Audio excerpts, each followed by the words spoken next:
Une année nous sépare des combats de cet été contre le Hezbollah et ce qui importe pour certains, ce ne sont pas les faits mais plutôt la manière de les raconter. Les Iraniens, pour la première fois depuis la guerre, ont lancé un projet de propagande dans le but de raconter ce qu'il s'est passé il y a un an. Les équipes de la télévision iranienne se promènent ces dernières semaines dans le quartier chiite de Dakhia, dans le sud de Beyrouth, pour tourner une fiction pour le grand écran, dont le titre est équivoque, La seconde naissance. L'intrigue du film, si tant est qu'elle existe, se concentre autour de l'idée que le Hezbollah a eu raison d'Israël. Les producteurs iraniens ont rencontré des responsables du Hezbollah pour rendre vraisemblable à leur dire les éléments du long métrage, et ce avant d'inaugurer le premier jour de tournage.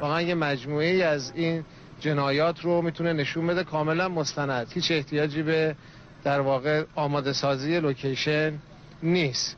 Et ce n'est pas uniquement chasse gardée iranienne, les Syriens sont également de la partie.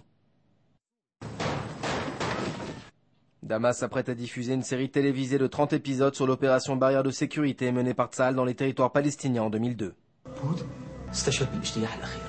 Et là encore, peu importe la réalité sur le terrain, l'important demeure la manière de la raconter. مسلسلنا مش على الدبابات والطيارات والام 16 والكلاشنيكوف ومش عارف شنو نفهم الحالات الإنسانية نفهم ألمهم. La détresse des Palestiniens fait recette, elle fait l'objet de bon nombre de productions, principalement en Iran, alors que le cinéma arabe a quelque peu délaissé le sujet.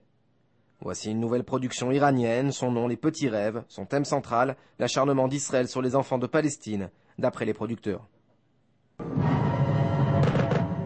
Les acteurs du film parlent l'hébreu, et ce pour donner un peu plus de vraisemblance à la fiction.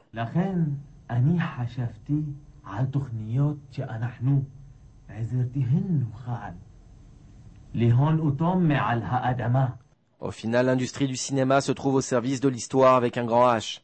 Les Iraniens et les Syriens l'ont compris et exploitent ce filon depuis quelques années. Quand le 7e art se met au service de la propagande et de la haine, les résultats peuvent être dévastateurs. Benny Sambert pour InfoLive TV.